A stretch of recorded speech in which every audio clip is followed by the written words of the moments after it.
Hey everyone, welcome to the 1031 Real Estate YouTube channel. If you're new here, well, yeah, of course you're new here.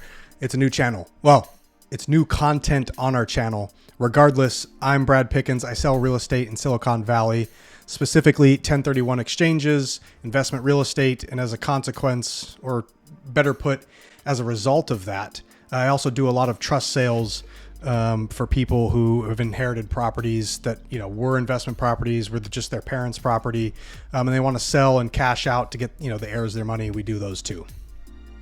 So figured a natural first video for this channel, since we kind of specialize in 1031 exchanges and investment real estate, would be the basics of a 1031 exchange.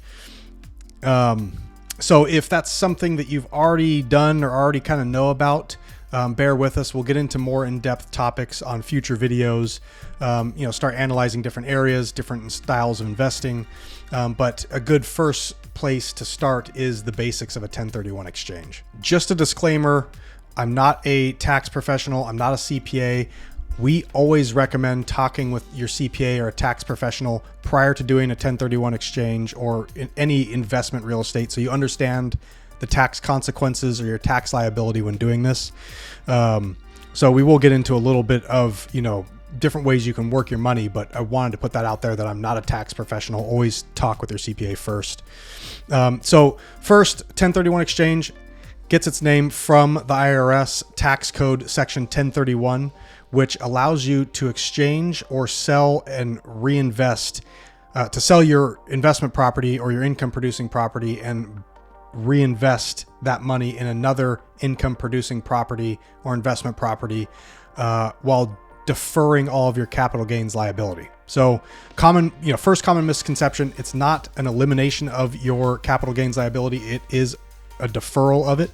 If you were to ever sell the new properties that you purchased and didn't exchange on that end, you would be liable for the capital gains on your original property as well. So it's a good vehicle to keep your money invested without a tax liability and move your money into investments that better suit your lifestyle as you progress through life.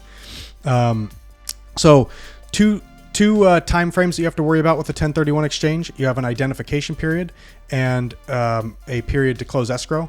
You're going to have 45 days. And both of these time frames start at the close of escrow on your relinquished property, which is the property that you own now that you're selling. So 45 days to find and identify and put in offers on your new properties, and 180 days to close. Now, you don't want to wait until you're in the middle of selling your current property to figure out where you want to invest, what properties you want to invest in, why you're investing in those. You want to start this process before you even put the home on the market or, vacate your tenants. You want to make sure that you know where you're investing, why you're investing there, and that there's homes there to invest in that will work for your exchange.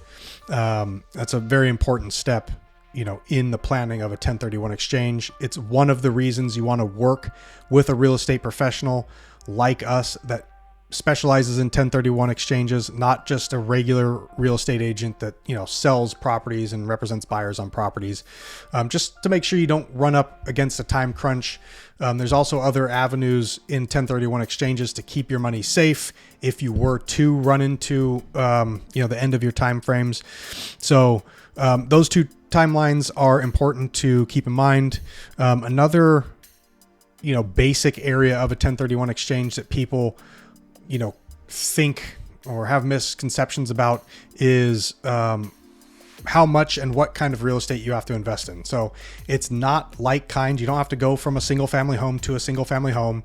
You don't have to go from your multifamily to another multifamily. And you don't have to reinvest the totality of your proceeds in order to utilize the 1031 exchange section of the IRS tax code.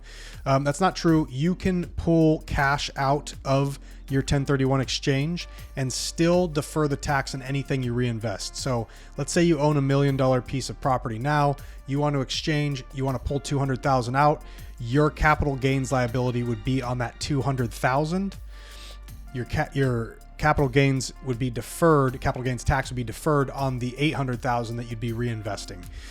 So it's not an all or nothing, like a lot of people that we talk to think. Another note on that, kind of along the same lines, is you can replace your debt with cash. So you have to, in order to defer your capital gains liability, you have to reinvest the cash from the sale of your relinquished property, and you have to reinvest the debt, or you can replace the debt with cash. You can't replace the cash with more debt. So if you had $1 million property here and you owed 200,000 on it, you can't invest 500,000 cash, 500,000 in a new loan.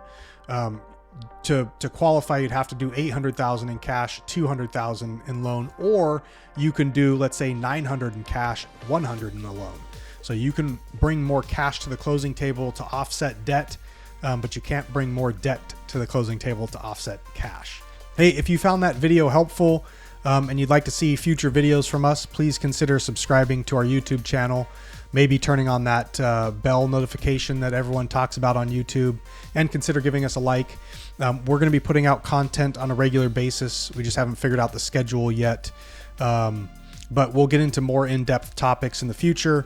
And hopefully you'll find those videos helpful as well.